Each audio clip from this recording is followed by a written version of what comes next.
Yeah, I think that was the turning point for me was having a child and getting a mortgage and just sort of, pulling stuff together. We used to, when we were hippies, we used to talk about what we're going to do and get our shit together. Right, yeah. Some abstract time sometime in the future when the cars didn't break down and we were, we were able to, do stuff when we got our shit together. I just can't get enough.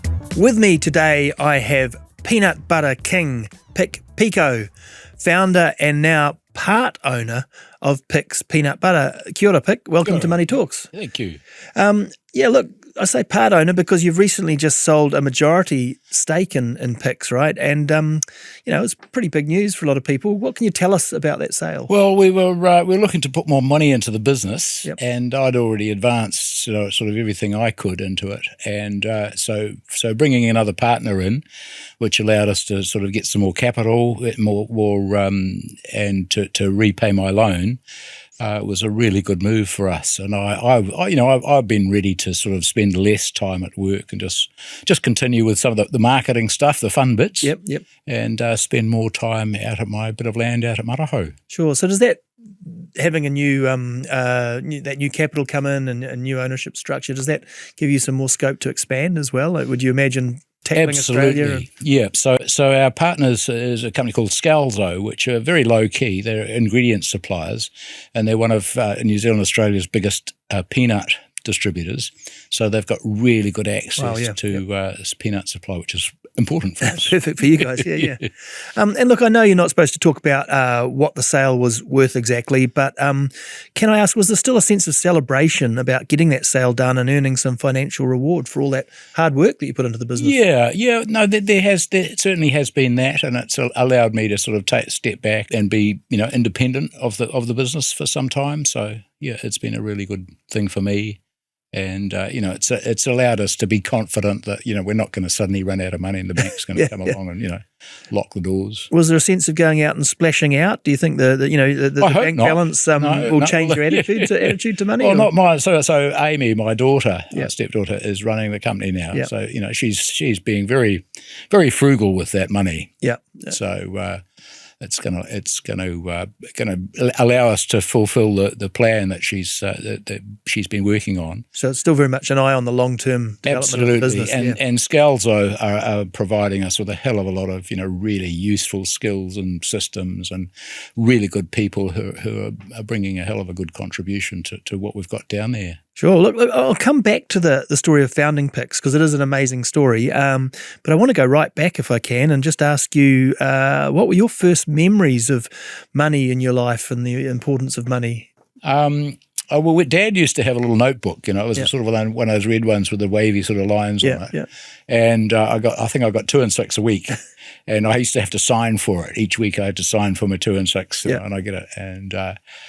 And then I think it went up a little bit at each birthday. And so that was really cool. I would love to have done this with my kids, but I've never been sufficiently organised. Was it growing up? What did your parents do? Was there a sense of money in the household? Or? Well, there wasn't really, but Dad was involved with Food Town, the forerunner of Progressive. Yep. And his father had some corner stores in Wellington, and they had a wholesale business as well. So they supplied their stores and a few others. And Dad was working in the warehouse. He had to go at med school, and then he was working in the warehouse with his father. And then his cousin started Food Town, Brian Picot started Food Town in Auckland. Right, and Dad came up and joined them when they opened their second store. And I think my grandfather might have invested some initial money in that. And they closed the stores in Wellington, and Dad and his brother both moved up and joined Food Town. So I have this heritage of groceries. I grew up thinking groceries was the most boring thing in the world, So I wanted nothing to do with it. You must have felt there was a full, when you got Pics on the shelves, there must have been a sense of coming full circle, especially in the whatever the Food Town was now. Well, that's right. Yeah. So all the family were well out of Food Town, but I think they were stoked. They really, Dad was really. Especially when I got my gong, I thought that was the bee's knees. Yeah. And did you move as a child? You moved up to Auckland as part of that? Yeah. We moved up when I was about 10 years old. We were living in Kandala in Wellington, and we moved up and bought a house in Pakuranga. Yep. And I went to St Kitts there, and so I lived in Auckland until until I was about 40. Right, Moved yeah, down to yeah, Nelson. And as a kid growing up in Auckland, did you have a part-time job? Did you work at the supermarket? I did work at the supermarket, so I was a carry-out thing when we had paper bags, and we carried the bags out to people's cars. Yeah. That was part of the service there. And then they moved to plastic bags. I spent a bit of time in the office there. I was interested in architecture. I worked in the drafting office, and they got cross with me because I made a terrible mess with the lead from pencils all over the floor and stuff like that. Yeah. And but I never, I didn't. It didn't really interest me, apart from an interest in some of the people like. The Brian and Tom Archie were extraordinary men. Yeah. And so I learned a lot from them, I think. So at school, were you thinking about career choices and making money at that stage? No, at school I was. I'd sort of thought I would I thought I was going to do architecture. Yep. So I thought it was a nice blend of maths, of science, and art. My grandfather on my mother's side had been an architect. And I thought this was something that would suit me, but I as a nice mix of artistic and and so I started off. I went to, I got a B bursary, and I went to studied architecture intermediate at Auckland, and but that I started going to sleep in lectures and board and stuff, and I didn't get to do any architecting, so I gave that up. Yeah, I read that you dropped out of uni to basically be a hippie, but there was something about making sandals. And selling them. Well, I when I was about 16, we went over to the Gold Coast, and I bought myself I ordered a pair of handmade sandals. So they were cool things to have. And I watched the guy making it. I thought I could do this, and so I went back and bought a bit of leather and took orders from my mates and started making sandals. So this probably was the era of when people talk about the sandal wearing hippies. Sandals, yeah. Yeah, so I did that, and it was okay. I made sandals and belts for my friends, which was very cool, and they liked them. But then I realized I started making bags, and I was selling them to their mothers, which was nowhere near as cool, but was a hell of a lot more profitable. Yeah. So I developed a line of handbags, and I was flogging them off to sort of to craft shops and fancy stores around the country. And so I was able to make quite a good living just wherever I was, just making stuff on my own account. So would you describe yourself as entrepreneurial at that point, or was it? I guess so. I mean, it was just what I was doing, I figured out, I remember I had a first store, I sent some stuff off and said, that's $100. And they said, we need a proper invoice. I thought, how stupid is this? And I made up some facetious thing with a 17-digit number for invoice number, whatsoever. And anyway, I realized soon enough that this was the sort of thing people wanted if they're going to sell stuff, buy stuff, And so I got a bit of an introduction to business sort of stuff like that. Yeah. By doing it. So what was the driver at that stage? I mean, were you looking to create a business, or make some money, or was it just? I like making stuff. I really enjoy making stuff, and I found that I could do this, without having to go and get a job and be told what to do. Yeah. Yeah, and it was very, very portable. I took a little roll of tools with me when I went off on my OE, and I think that was the start of it. I think from then on I thought, well, you could probably make money if I just do stuff myself that people want to buy. Yeah. So where did you head for the OE? I went to started off in the Pacific. I went to Samoa. Yep. Then I went to America, and I did a sort of a hitchhike around America on my own, and that didn't turn out well. So was this in the 70s? In the 70s, yeah. So very much the era of freewheeling, drugs and everything. And I was a fan of the Dice Man. It was a book about where you toss a dice and decide what was this path to spiritual enlightenment, but it didn't turn out like that. Right, the numbers didn't always land in the right spot.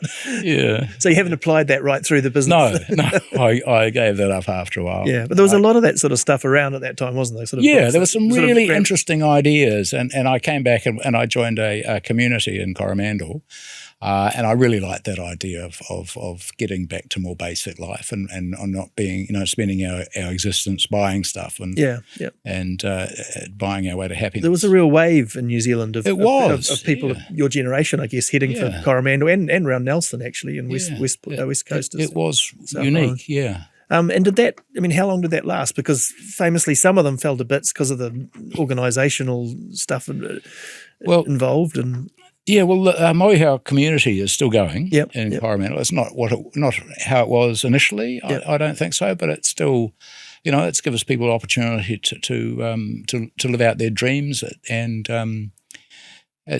So, I mean, if you put too much of how it's going to be, it's too much restriction on it, it's never going to succeed. But if you say, okay, we'll just turn it to what it needs, how it will be. Yeah, so it evolves. So you'd sort of dropped out. Did you drop back? Was there a conscious dropping back in at some point? Well, I think the big change for me happened when just before my daughter was born. So my partner got pregnant, and she had a little girl already. This is Amy, who's running the firm now. Yeah. And about 2 weeks before Bridie was born, I had this sudden rush of blood to the head and rushed off and bought a house. Right. And it was in a street in Parnell that a lot of friends were living in. They were renting places down there. And this was still when Parnell was a bit more affordable in those days. $19,000, I think. Yeah. And it was it had been condemned, this house. It was full of borer. It was bulging at the side. It never had hot water in it. The toilet systems were all broken. So a dead possum in the wall, all sorts of stuff. Anyway, so I spent I worked really hard on that and got that back together. And I think that was the turning point for me was having a child and getting a mortgage and just sort of, pulling stuff together. When we were hippies, we used to talk about what we're going to do and get our shit together. Right, yeah. Some abstract time in the future when the cars didn't break down and we were able to, do when we got our shit together. And was there something you would say was like a first real job, or did you just stay as a serial entrepreneur? Yeah, I don't really think I had a real job. Although when I came back from America, I'd had a mental issue, and I had psychiatric treatment, various things, and after I just couldn't sort of get my head together, I got a job in a garage, so I was pumping gas and sort of fixing greasing cars and things like that. A lovely guy I was working for, but it didn't suit me, and I got back into making leather goods. Yeah. And I used a friend's workshop, started making got into woodworking and using machinery. I really liked that. So I love machinery. I think that's come through with the food thing. Yeah. Now I love those machines that squirt stuff and grind stuff. So really, America was just about sort of, it kind of, I guess you felt detached from everything over there? Or? Yeah, so completely detached. There was nobody, I could do what I liked. I could do random stuff, and I didn't have to be the person that my friends or my parents or anyone thought I was. I could do anything. But. And you get home and you kind of have to find yourself again. Yes, I had some peculiar ideas about things, and my parents didn't think that was terribly appropriate. Yeah, but I guess in some ways heading out to a commune-style lifestyle is probably it was a very good way to heal that too, Yeah, and I think that was a good thing for me to do.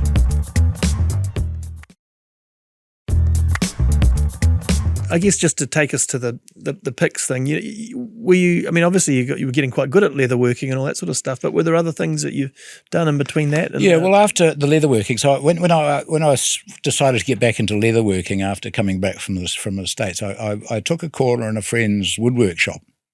So this was a mate, and he said, "Oh, you can have a bench in my woodwork shop in Newmarket, which is where 277 is, which is just a tin shed." And I took a corner in there and started making bellows, which had wooden components. Started using his woodworking gear, and I made a desk for my dad. It was one of the first things I made. Turned out really well, and I really enjoyed making furniture, and so I moved to making furniture, and then I found it a bit stressful selling it because I sort of took it personally if someone turned it down.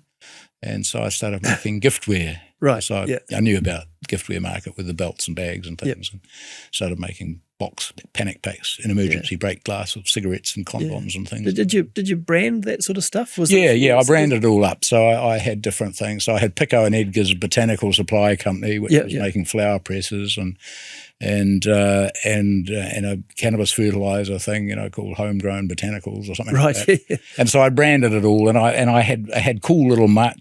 I got a Monty Python book and cut it all up and pasted it up, made catalogues with stupid sort of cartoons from Monty Python and stuff with this weird stuff that I was. So you sort of had a kind of an innate sense of how to market and make things yes, I look did. good or appeal to people. Yeah, and it was really useful to take the stuff that I'd made and trot around visiting gift shops and understanding what people wanted and supplying it. But in the end, I was making all this weird crap, and I was at a gift they had trade shows, the autumn gift show, and you'd have all these stands and people would be standing there flogging up, and most of them were selling imported stuff by then. Yeah, they'd come in and just it was all really just flooded sort of the market, stuff out right? of China, and I was standing there beside these 60-year-olds and thinking, I don't want to be doing this when I'm 60. Yeah. So I chucked it in and built a boat. Right. And so that was another chapter, another sense of getting off another adventure? Right. Yeah. Well, I'd finished my house and I was really interested in sailing. I'd sailed a B-class when I was a kid and then given it up when I bought this house. And from my 20s to my 30s, I didn't sail at all. And then when I'd finished the house, I thought maybe I got some time now, I could get a little boat. And so I bought a wee Spencer plywood boat, did a bit of work on that, sailed that around, really liked it, and then I got a dream of going sailing off around the world and built a cruising yacht. Right. So where did you head? I went out. My wife and I rented out the house. I know this is in your book, but I haven't read it just before this, unfortunately. But. So we rented out the house and we headed off up into the Pacific. Yeah. And we went up to Tonga and then across with the trade winds across to Australia. Yeah. And the idea was we'd agreed we'd go to Australia. She wasn't convinced she wanted to sail around the world. Anyway, we got to Australia and she wanted to come back to New Zealand. So we came back to New Zealand and I went. We had a separation, divorce, and I never got to sail around the rest of the world. But I went up to Fiji a couple more times. Yeah. And it was great. So that was kind of another sort of a dream thing for your generation. I don't know if you Crosby, Stills and Nash fan. It reminds me of the Southern Cross song by David Crosby. Sailing up to Papeete and all that sort of stuff. Yeah.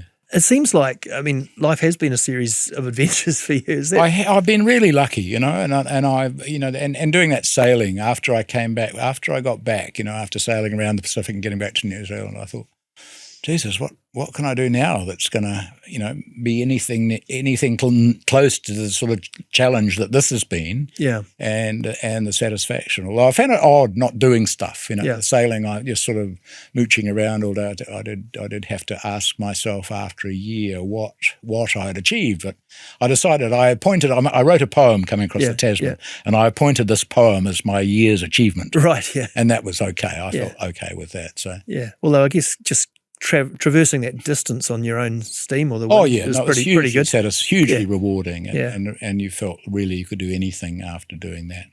Yeah. So does that take us to moving to Nelson, or pretty much? Yeah, so Bridie and her mum and they had moved to Nelson. They'd sold the house we sold the house in Parnell, and they moved down to Nelson, and Kai bought a house in Nelson. And Bridie was about 12 or 13. And so I'd had this divorce in Auckland, so I sold the house up there, and I was just tossing up whether to go to the Bay of Islands, where it would be good sailing, or come down to Nelson, where I had spent a year in 1972. Right, yep. And also Bridie was living here. Yeah. So I came down to Nelson and never left. But you didn't necessarily have a successful businessman, exporter on your list of your to-do list at that point. No. I was just a hippie. And after selling this house in Grey Lynn, which is worth a fortune. Yeah, I had a big, through the 80s big bag of money, and I went and I arrived in Nelson. I found this amazing building on the waterfront for sale, the Anchor Shipping Building. Beautiful, built in the 20s, big brick. Yeah. Big 2-story brick building with extra rooms out the back. And I thought I would set this up as a sort of cooperative workshop because I'd been involved with such a thing when I was making the furniture and the giftware. And so that was I started with a smoko room. I thought we need a decent smoko room.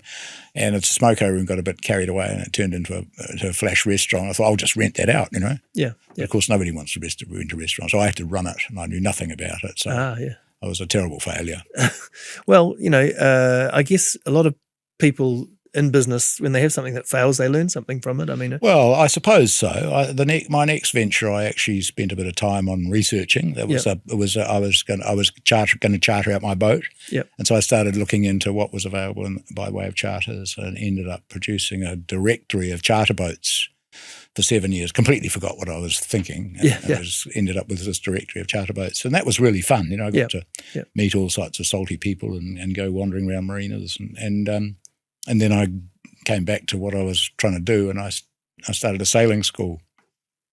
So it was interesting that having that idea of what I wanted to do, and just tucking at the back of my mind, it sort of eventually sort of permeated through, and you suddenly think, hang on, sailing school, that's what I was after in the first place. And it just... But that could have been the dream job through to retirement. Oh, absolutely. I got very excited about it, sort of going out with lonely millionaires and their beautiful wives and teaching them how to sail. But after a while, it got quite boring because, you had to be there whenever someone else wanted you to be there, and you had to have lunch ready, and the boat had to be... You're not quite doing the sailing you want to do. No. So that probably takes us to this sort of eureka moment when you had tried some peanut butter and thought, this is no good. There must be better peanut butter out there. Yeah. Well, that was hardly a eureka moment. I mean, in reflection it was, but I just made some with peanut hindsight, butter because I like peanut butter, and Mum used to make it, so I just made some, and I thought, well, because I had a little laundromat. And I'd given up the sailing school because I was going blind as well, and I had a little laundromat, and that was paying me a couple of $100 a week, and I thought I could make $200 worth of peanut butter quite easily. To supplement your income. And that's all I was after. But it was so popular that it kept growing. And it you stepped it up from there, factory to factory until... Yeah. And it never seemed hard work, it just sort of ran its own course, and I enjoyed it. I really enjoyed working with other people, which I'd never done before. I'd always been, a sole trader kind of guy, and. Did you find? I mean, you've talked before about the eyesight failing. Did that sort of change your attitude to what to money and finance? Absolutely, I think so. I realize when I realize that there are people out there who, that the end of the month's coming up. They're thinking, oh, tomorrow I'll be able to do the GST return. And for me, I'm thinking, oh my God, I was 3 months overdue in that GST thing. I hate it, and bringing those people in who would do that sort of stuff and love doing it and had passion for it, and it was really, and I took up I had a couple of an advisory board, and one of the guys, Stuart McIntosh, was advising us, and he spent more and more time with us, and then he took over as a general manager, and he's got completely different skills to me. I'm all over the place, a creative sort of guy. And Stuart's very organised, and he's very clear with people. He's amazing. It was such a wonderful partnership. I think that. Yeah, I mean, just take us through the leap up to that level, because I read the story, and it's you in your garage with a concrete mixer roasting peanuts and then blending them all up and taking them to market. And that goes pretty well, and it gets a reputation. You've made a nice label. How do you go from there to sort of getting up to sort of having staff and all that sort of stuff? Well, I was, fiddling around, and I'd sublet this little, I rented this old workshop in the back of the old meatworks there. They had a bit of space there that was food safe. And I sublet the back of it to someone else, and they had a couple of staff working for them, and these couple decided they'd rather work for me because it looked like more fun, and so they came and started helping me out, and I realised I could go off and do a bit of selling, which I quite liked doing, and the factory could take care of itself, and so we expanded a bit. I spent $50,000 on. I wrote off to China and bought $50,000 worth of stuff, and that was nerve-wracking. I was So it's got to work at that point. It's got to work at that point, and the gear arrived and didn't work, but we were able to fiddle around with it and change it around and fix it so it did work. So that gave me a lot of confidence at that point. And then the demand kept growing, and I thought, well, I could just tip my retirement fund I had a couple of 100K sitting around in stocks or something, and I could tip that into it and see where it goes. But before I did that, I thought I need to have some people who really know about these things. Yeah. So at that point, I contacted my cousin Phil, who's a stockbroker in Auckland, and he suggested I get in touch with Keith Jackson, his best man, and Stu McIntosh, who's Keith's brother-in-law. And so these two guys came down and helped me. They both had wide experience in FMCG. So that's quite a big deal to tip your retirement savings in, right? You must have. You're all in at that point. Is there a plan B? No. And I'd spent 10 grand on buying the concrete mixer and the sack of nuts and just to give it a go. And I'd done some sums and figured that would be able to make 50 jars a week, and that worked. But that and I could afford to have lost that 10 grand, Yeah. But then the next step where I spent $50,000 and wrote off to China, and that had me nervous, I wasn't confident. I was really anxious about that. But when that came through and I got that sorted and got it working, got it making peanut butter, that next step just didn't lose a night's sleep. It didn't feel stressful. No. So the business, something was working in the business. Something was working in the business. And the next stage where we built a purpose-built factory and borrowed up $1 million. So after that, it's just extra zeros. It was just the extra zeros, and honestly, it just didn't faze me. Yeah, I mean, you made some bold calls. Would you consider yourself a gambler, or do you play lotto and that sort of thing? I'm not a gambler. No. I don't play lotto. I thank goodness, But I didn't feel like a gamble. It just seemed, I was curiosity. I thought if I didn't do this, I'd be wondering what would have happened if I had. Yeah, I think. So I had to know. I mean, the timing or something was quite right. People were looking for this, this idea of sort of a artisanal, or very back to basics product. Well, it seems was. to be well timed. It was, and the supermarkets got really excited. I didn't know, but they said, well, "You've changed the category." Yeah, well, that's right. There wasn't anything like that. There is now. There's probably competitors. So the first pallet of peanut butter we sent to DC. It arrived there, and the storeman saw it. And I got an order from that from the buyer. Yeah. And it arrived at the DC, and the storeman rang up my buyer's boss and said, "Your stupid girl's just ordered a whole pallet of peanut butter. This stuff won't sell. This has got to sell for $7. No one will pay $7 for peanut butter." And she begged and pleaded and went to her boss's boss and said, "Look, give it a go, give it a go." So she got promoted and somebody lost their job, I think. So that was amazing. So it did. Yeah. The supermarkets loved it. Yeah, It and I mean, something new. it's been a lot of word of mouth, I guess. But how have you leveraged the marketing side? So I've always believed that word of mouth is the best possible thing. If somebody says to, I could have a million. I got a sales guy. I could get the fanciest sales guy, $5 million a year sales guy, Mr. Buddy something or other, and he could try and convince you to buy peanut butter. But if your friend, a friend of yours says, "Try this, it's really This is the good." best peanut butter I've ever had. Yeah, or just it's really good. Yeah. Or even if somebody taps you on the shoulder when you're standing in front of the peanut butter aisle in the supermarket and says, "That one's good." Yeah. You believe that. So actually, personal recommendation is worth so much more than seeing an ad or bloody. I don't know whether social influencers have anything to do with things. I don't know. I can't be bothered with that. So you're not on Instagram. But I really believe in the power of actually giving people a taste and talking to them and saying, "Look, when you buy this peanut butter, I'm the guy that's going to get your money and I'm going to buy new tyres for the Ferrari." They love it. They really like to know that what's happening with their money. And that's what they're doing. It's not your business I'm grateful for. It's your money, and it's and that's the deal. And I think it's honest, and I think I just really appreciate. And I know people are going to love it when I give them a taste. I don't like peanut butter. I know what I've eaten in the past, and you just so. Bit of gentle pressure. No, Yahoo! I knew you'd like that. None of that. No. Yeah. So it's good.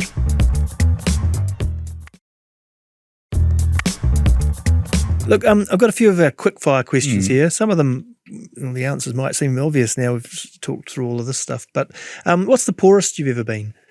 Oh, I was in Nelson and I had no money. I did. Yep. I had somewhere I got $10. I might have sold a belt or something, and I announced to my friends, I'm off to Christchurch. I've got $10. I'm off to Christchurch. So this was 72, was it? This was 72. Yeah. And so, and we were just picking fruit out of dumpster bins out the back of fruit shops and things, and it's very liberating not to have any money. You realise you don't actually die. Right. Yeah. So and lots of people never experience just not having anything and not dying, having somewhere to sleep. Different way of looking at the world. You must be very much in the sort of a day-to-day way of existing. Have been. Yeah. Not now. No. Certainly know where I'm going to sleep tonight. At the time, I mean, yeah. When you finally got a bit of money together, what would you say was the most indulgent purchase you ever made? Oh, I think it would have been staying in a hotel. Right. I mean, when I was doing my giftware and everything, I used to stay in the little cheapest motels I could find. And so, $70 a night was an expensive accommodation. So the extent to which that is a treat can sometimes be hard to, recapture no matter how much. And it's like sitting in an airplane. I mean, I almost can remember the moment when the excitement of going and boarding a plane sort of went. I was very sad about that. Yeah. Are you a saver or a spender? I don't really know. I don't think my parents were very much savers. They would never. They lived very humbly. Their dad was a wealthy man, but he lived very humbly. And although they did really enjoy travel, so I think when they went overseas, they stayed in fancy places and did cool stuff. I'm not into that. But I think I'm more of a saver. I don't like spending money just for the sake of it. Yeah. Have you, you haven't had a classical business training, obviously, but what's the best financial advice that you think you've ever received? I don't know that, I've ever received financial advice. I was going to say maybe someone told you to get a haircut and a real job back in 1972, but no, that would have been bad advice. My mum used to say, if you're going to sell anything first, you need to sell yourself. Right. And I thought that sounded horrible. It really did sound horrible. And I thought it meant I had to be someone that I really wasn't. Yeah. But things seem to work out. It does seem to be that throughout, say call it a career or a life journey, being true to yourself has been fundamental to what you're doing at any given time. I think I've been really lucky like that, and like doing, these interviews and things. I'm not fazed by it, and I do, speak to crowds and things, and I'm not worried about how I might sound. I mean, I never listen to them. I won't be listening to this show. It's all right. Maybe I will. I don't know. Yeah, no. Sometimes it's hard to listen back. Sometimes you just want to. Yeah. If you could go back in time, is there anything you'd change about your career, life journey, or your money habits? I don't think. You can think, oh my God, if I'd kept that car, it'd be worth a fortune. But also, house in Parnell. House in Parnell. We sold it for 400,000. I think last time it was 3 million or something. Yeah. And also the other thing, if you'd hung on to that, you would have just been sitting there, in a flat somewhere with your house was going, never doing anything. Yeah. And also, if you think if I'd done this. If I'd done that instead of doing what I did, it would have been blah, blah, blah. But you have no idea how it would have been, Yeah. And so I think it's a pointless thing to think this, I should have done something else. Yeah. Because you do what you do. And if you're happy with what you do, everything has been perfect. I'm happy, Yeah.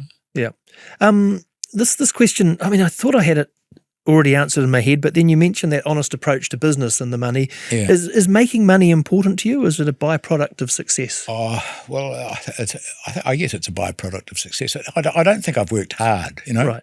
I really don't think I've worked hard any time in my life. I just really enjoyed what I've done. Yeah. Sometimes and sometimes the best fun is working through till 3 o'clock in the morning. That's what I love when I see, startup business people working till 3 o'clock in the morning. It's great, fantastic, and it's not hard because, they're just loving doing it. And I've been really lucky to be able to enjoy, what I do. Yeah. So what's on the immediate agenda now? You're still with Pics as a brand ambassador, kind of the marketing side. Do you have other plans to enjoy your retirement? Well, I have. I've got a block of land out at Maraho at the start of the Abel Tasman National Park there, and it's been derelict. No, it's wetland that has had fill dumped on it for 40 years. It's about 2 meters high and sort of broken roads and broken trees and all sorts of muck. And I've been planting native trees on it and trying to, clear out the... Sort of bring it back. Bring it back and grow stuff on it. There's an old batch that I've restored, and I've got a shed there full of crap that I buy on Marketplace. Well, sounds like there's plenty to get on with. Yeah, so I really enjoy that. I really enjoy doing things. I can't really stand sitting in an office and staring. Well, I can't stare at a screen anyway, really. Yeah. So, but I do like being out and doing things and getting a bit sweaty. Sure. Wearing dirty old clothes. Yeah. One final question, really, and it goes to how you see the rest of the world and how you might go about fixing some of it. If we could make you Prime Minister for a day, is there a particular issue that's you're passionate about that you would want to deal with, or to try and solve some of the problems like equity, social inequality, that kind of thing? Yeah, I think social inequality is a real issue. I think that we're doing everything we can to make the wealthy people wealthier. And I think that's horrible. I think that's really dangerous, and I think it's going to really end in tears. And the other thing that I think that just we're not paying enough attention to is climate change. We just don't. Yeah. We get too far away from nature. If you're living in town, you just rush inside when it's raining. You just don't appreciate the power of nature, and nature is such power. If we mess up the systems that have been supporting us as a civilization for the last few thousand years. If we mess that up, I don't think, I think really it needs our full attention. Every smart person that should be thinking about that rather than the cost of living, which is all right for me because I'm not concerned by that. But if you've been out sailing much, you know about the power of nature, right? Oh yeah. And the rains that we've had in Nelson Maraho, the floods and the silt and the filth and that's been rough, right? Yeah. And you still feel like maybe a bit of an old hippie at heart? Oh, definitely. Yeah. I think that things of social equity and caring for the environment are two key things. I just wished we'd all taken it a lot more seriously at the time instead of getting sidetracked by making money and zooming around the world and all that sort of thing. Yeah. Oh, well, look, Pic, thank you for being here. Thanks for being on Money Talks. Cheers. Thank you for listening to this episode of Money Talks. If you want to get in touch, drop me a line at liam.dan@nzherald.co.nz, and you can read more from me at nzherald.co.nz. Follow Money Talks on iHeartRadio or wherever you get your podcasts, with new episodes available every Thursday. And if you are new to the podcast, you can check out our back catalogue with over 60 guests from across our seasons.